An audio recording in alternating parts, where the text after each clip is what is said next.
السلام علیکم، میرا نام عبدالرحیم ہے۔ مختلف احادیث کی کتابوں سے مختلف ٹاپکس کے ویڈیوز بنا رہا ہوں۔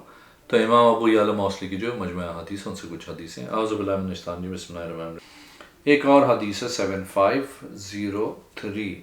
حضرت سہل بن سعد رضی اللہ تعالیٰ عنہ فرماتے ہیں کچھ لوگ مسلمانوں میں سے حضور صلی اللہ علیہ وسلم کے ساتھ نماز میں شامل ہوتے تھے۔ انہوں نے کپڑوں کی گرہ اپنی گردن میں لگائی ہوئی تھی، ان کے بعد صرف ایک کپڑا ہوتا تھا۔ ایک اور حدیث 7504، حضرت سہل بن سعد رضی اللہ تعالیٰ عنہ فرماتے ہیں کہ رسول کریم صلی اللہ علیہ وسلم کے زمانے میں عورتوں کو حکم تھا کہ مردوں کے اٹھنے سے پہلے وہ اپنے سر نہ اٹھائیں، کیونکہ مردوں کے کپڑے کم ہوتے تھے۔ حضرت بشر فرماتے ہیں میں نے اسے حضرت ابو حازم سے سماعت کیا۔ ایک اور حدیث 7505، حضرت سہل بن سعد رضی اللہ تعالیٰ عنہ فرماتے ہیں رسول کریم صلی اللہ علیہ وسلم نے فرمایا کوئی تلبیہ کہنے والا تلبیہ نہ کہے مگر پیچھے والا جو یہاں اور وہاں سے دائیں و بائیں سے ملا ہوا ہو، تلبیہ جاری رہے حتیٰ کہ گرد و غبار ختم ہو جائے، یعنی بھیڑ کم ہو جائے۔ ایک اور حدیث ہے 7506، حضرت سہل بن سعد رضی اللہ تعالیٰ عنہ سے روایت ہے کہ انہوں نے احد کے دن عرض کی اے اللہ کے رسول، فلاں آدمی کی مانند لڑائی کرتے ہوئے ہم نے کسی کو نہیں دیکھا، اس کے پاس آدمی آتا ہے، لوگ بھاگ جاتے ہیں لیکن وہ نہیں بھاگتا، اور اس نے اکیلے مجمع میں موجود ہر مشرک کا پیچھا کیا اور اس پہ اپنی تلوار چلائی ہے۔ آپ صلی اللہ علیہ وسلم نے فرمایا بتاؤ تو صحیح وہ کون ہے؟ راوی کا بیان ہے بس رسول کریم صلی اللہ علیہ وسلم کے سامنے اس کا نسب بیان کیا گیا، لیکن آپ صلی اللہ علیہ وسلم نے فرمایا ابھی میں نے اسے نہیں پہچانا۔ پھر اس کی صفت بیان کی گئی، آپ صلی اللہ علیہ وسلم نے فرمایا معلوم نہیں وہ کون ہے، حتیٰ کہ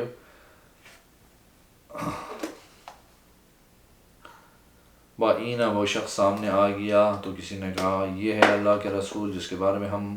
آپ کو بتا رہے ہیں۔ آپ صلی اللہ علیہ وسلم نے فرمایا یہ تو صحابی نے کہا جی ہاں۔ آپ صلی اللہ علیہ وسلم نے فرمایا یہ تو جہنمی ہے۔ راوی کا بیان ہے یہ بات مسلمانوں پہ شاپ گزری، انہوں نے کہا پھر جنتی کون ہے؟ جب فلاں جہنمی ہے، بس قوم میں سے ایک آدمی بولا اے قوم تم مجھے دیکھو، بس قسم اس ذات کی جس کے قبض قدرت میں میری جان ہے وہ اس حالت میں نہیں مرے گا جس پہ اس نے صبح کی، میں تم میں سے اس کے ساتھ ہو جاتا ہوں۔ پھر اس نے شام کی اسی کوشش پہ جس پہ صبح کی تھی، بس وہ اس کے ساتھ ہتھیار باندھتا، جب وہ باندھتا اس کے ساتھ لوٹتا، جب وہ واپس آتا بس وہ دیکھتا اور اس کے معاملے کو جو بھی اس میں تبدیلی آتی، یہاں تک کہ اس کو زخم لگا جس نے اسے بے چین کر دیا، بس اس نے موت آنے میں جلدی طلب کی، بس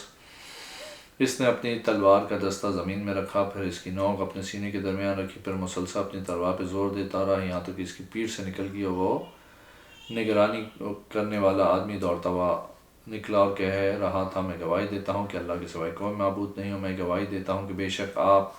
اللہ کے رسول ہیں، حتیٰ کہ رسول کریم صلی اللہ علیہ وسلم کے سامنے آ کے کھڑا ہو گیا۔ آپ صلی اللہ علیہ وسلم نے فرمایا اور وہ کیا ہوا؟ عرض کی اللہ کے رسول صلی اللہ علیہ وسلم وہ آدمی جس کا آپ کے سامنے ذکر ہوا، بس آپ نے فرمایا وہ دوزخی ہے۔ بس یہاں مسلمانوں پہ یہ بات مسلمانوں پہ بہت گرا گزری، انہوں نے کہا بس ہم میں سے پھر جنتی کون ہے؟ جو فلاں جہنمی ہے۔ میں نے کہا اے قوم تم مجھے دیکھو، قسم بے خدا وہ آدمی اس طرح نہیں مرے گا جس طرح اس نے صبح کی، تم میں سے میں اس کے ساتھ ہو جاتا ہوں، میں ہتھیار لگاؤں گا جب وہ ہتھیار لگائے گا، اس کے ساتھ واپس آؤں گا جب وہ واپس آئے گا۔ تاڑنے لگا اس کے معاملے میں تبدیلی آتی گئی یہاں تک کہ بات پہنچی کہ اسے زخم لگا جس نے اسے بے چین کر دیا، اب اس نے موت لانے میں جلدی کی، اس نے اپنی تلوار کا دستہ زمین میں گاڑ دیا، اس کی دھار اپنے سینے کے درمیان رکھی، پھر اپنی تلوار پہ برابر زور دے دیا یہاں تک کہ وہ اس کی پیٹھ کے پیچھے سے نکل گئی۔ بے اللہ کے رسول وہ وہی تھا جو مختلف خیالات میں موجیں مار رہا تھا۔ بس رسول کریم صلی اللہ علیہ وسلم نے فرمایا بے شک جنتیوں والے کام کرتا ہے اس میں جو کچھ لوگوں پہ ظاہر ہوتا ہے، حالانکہ حقیقت میں وہ دوزخیوں میں سے ہوتا ہے، اور اسی طرح لوگوں کے سامنے ظاہر میں ایک آدمی دوزخیوں والے کام کرتا ہے، حقیقت میں وہ جنتی ہوتا ہے۔ حدیث نمبر 7507، حضرت سہل بن سعد رضی اللہ تعالیٰ عنہ سے روایت ہے کہ بنو عمر بن عوف کے درمیان جھگڑا ہوا تو رسول کریم صلی اللہ علیہ وسلم نے فرمایا ہمیں لے چلو تاکہ ہم ان کے درمیان صلح کروائیں، بس آپ صلی اللہ علیہ وسلم تشریف لے گئے اور آپ کے صحابہ کرام بھی ساتھ نکلے، اتنے میں نماز کا وقت ہو گیا، بس حضرت بلال رضی اللہ تعالیٰ عنہ نے اٹھ کے اذان دی، پھر حضرت ابو بکر رضی اللہ تعالیٰ عنہ کے قریب ہوئے، عرض کی کیا میں اقامت پڑھوں کہ آپ لوگوں کو نماز پڑھائیں، جبکہ رسول کریم صلی اللہ علیہ وسلم کو روک لیا گیا ہے۔ تو انہوں نے کہا کیوں نہیں، بس انہوں نے اقامت کہی، بس حضرت ابو بکر رضی اللہ تعالیٰ عنہ نے آگے ہو کے نماز کی، تکبیر کہلوائی، اتنے میں رسول کریم صلی اللہ علیہ وسلم مسجد کے آخر سے سامنے ہوئے تو آپ صلی اللہ علیہ وسلم نے جان بوجھ کے قبلے کی طرف صف بصف گزرنا شروع کر دی۔ بس جب مسلمانوں نے آپ صلی اللہ علیہ وسلم کو دیکھا تو تالی بجا کے حضرت ابو بکر کو رضی اللہ تعالیٰ عنہ کو آگاہ کرنے لگے۔ رسول کریم صلی اللہ علیہ وسلم گزر کے پہلی صف تک پہنچ گئے۔ بس جب تالی بجانا زیادہ ہوا تو حضرت ابو بکر صدیق رضی اللہ تعالیٰ عنہ متوجہ ہے تو انہیں معلوم ہوا کہ رسول کریم صلی اللہ علیہ وسلم ہے۔ بس وہ واپس پلٹے تو رسول کریم صلی اللہ علیہ وسلم نے ان کو قبلے کی طرف لوٹا دیا۔ آپ صلی اللہ علیہ وسلم کے کانوں تک ہاتھ اٹھائے، تکبیر کہہ کے ثنا پڑھی۔ حضرت ابو بکر صدیق پھر واپس پلٹے اور ایسے پلٹے کہ صف میں آ کے کھڑے ہوئے۔ بس نبی کریم صلی اللہ علیہ وسلم نے آگے ہو کے لوگوں کو نماز پڑھائی، یہاں تک کہ آپ صلی اللہ علیہ وسلم نماز سے فارغ ہوئے۔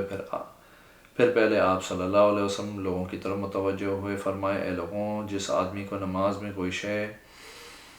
پیش آ جائے تو وہ اپنی زبان سے کہے سبحان اللہ، کیونکہ تسبیح مردوں کے لیے ہے، تالی بجانے کا طریقہ عورتوں کے لیے ہے۔ پھر آپ حضرت ابو بکر صدیق رضی اللہ تعالیٰ عنہ کی طرف متوجہ ہوئے، فرمایا آپ کو اپنی جگہ ٹھہرے رہنے سے کس چیز نے روکا؟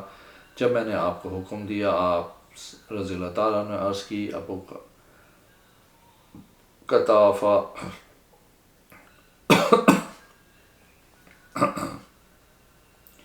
کے بیٹے کو لائق نہ تھا کہ وہ رسول اللہ صلی اللہ علیہ وسلم کا امام بنتا۔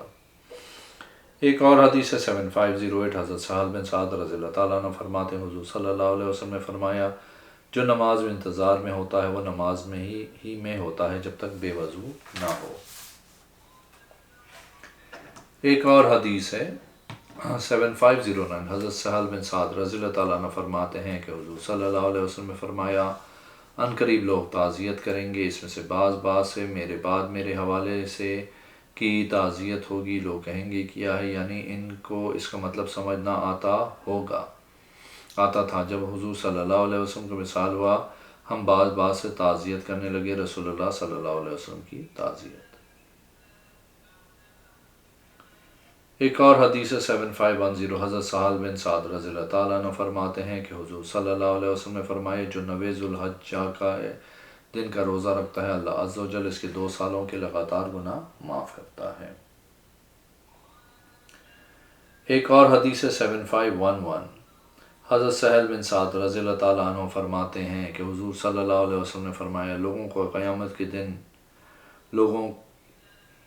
کو سفید زمین میں جمع کیا جائے گا جیسے کہ کسا الاہی کی طرح،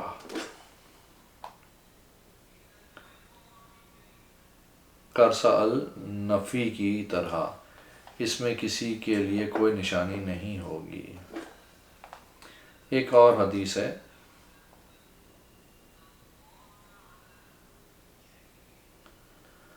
7512، حضرت یحییٰ بن میمون المفری فرماتے ہیں کہ میرے پاس سہل بن سعد رضی اللہ تعالیٰ عنہ گزرے اس حالت میں کہ میں مسجد میں بیٹھا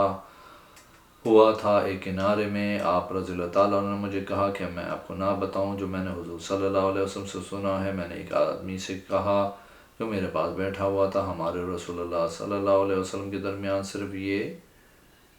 واسطہ ہیں، ہو سکتا ہے اللہ آپ کی اصلاح کرے، مجھے آپ رضی اللہ تعالیٰ عنہ بتائیں۔ آپ رضی اللہ تعالیٰ عنہ نے فرمایا میں نے حضور صلی اللہ علیہ وسلم سے سنا کہ آپ صلی اللہ علیہ وسلم نے فرمایا جو مسجد میں نماز کے انتظار میں ہوتا ہے وہ نماز ہی میں ہوتا ہے جب تک نماز اس کو روکے رکھتی ہے۔ ایک اور حدیث 7513، حضرت سہل بن سعد رضی اللہ تعالیٰ عنہ فرماتے ہیں کہ میں نے حضور صلی اللہ علیہ وسلم کو اس حال میں نہیں دیکھا کہ آپ صلی اللہ علیہ وسلم نے اپنے ہاتھ کھولے ہوں ممبر یا اس کے علاوہ پر، لیکن میں نے آپ صلی اللہ علیہ وسلم کو اس طرح کرتے ہوئے دیکھا۔ اور حضرت ابو سعید کا قول ہے آپ صلی اللہ علیہ وسلم نے اپنے دائیں ہاتھ کی شہادت کی انگلی کے ساتھ اشارہ کیا اور اسے قوس کی طرح بنایا۔ ایک اور حدیث 7514، حضرت سہل بن سعد رضی اللہ تعالیٰ عنہ فرماتے ہیں کہ حضور صلی اللہ علیہ وسلم نے فرمایا لوگ بھلائی میں رہیں گے جب تک افطار میں وقت ہو جانے کے بعد جلدی کریں گے۔ ایک اور حدیث 7515، حضرت سہل بن سعد رضی اللہ تعالیٰ عنہ فرماتے ہیں کہ حضور صلی اللہ علیہ وسلم نے فرمایا میں اور یتیم کی کفالت کرنے والا جنت میں اس طرح ہوگا۔ آپ صلی اللہ علیہ وسلم نے اشارہ کیا سبابہ اور وسطی کے ساتھ۔ ایک اور حدیث ہے 7516، حضرت سہل بن سعد رضی اللہ تعالیٰ عنہ فرماتے ہیں کہ حضور صلی اللہ علیہ وسلم نے فرمایا ہر شے کی کوہان ہوتی ہے، قرآن کی کوہان سورہ بقرہ ہے، جس نے اس کو اپنے گھر میں رات کو پڑھ لیا شیطان اس گھر میں 3 راتیں داخل نہیں ہوگا، جس نے دن کو ایک بار گھر میں پڑھ لیے شیطان اس کے دن میں گھر میں 3 دن داخل نہیں ہوگا۔ ایک اور حدیث ہے 7517، حضرت سہل بن سعد رضی اللہ تعالیٰ عنہ فرماتے ہیں حضور صلی اللہ علیہ وسلم نے فرمایا جو مجھے زبان اور شرمگاہ کی ضمانت دے میں اس کو جنت کی ضمانت دیتا ہوں۔ اگر آپ نے میرے چینل کو اب تک سبسکرائب نہیں کیا تو پلیز کیجیے، اس ویڈیو کو لائک کیجیے، اگلے میں انشاءاللہ حاضر ہوتا ہوں۔ اللہ حافظ۔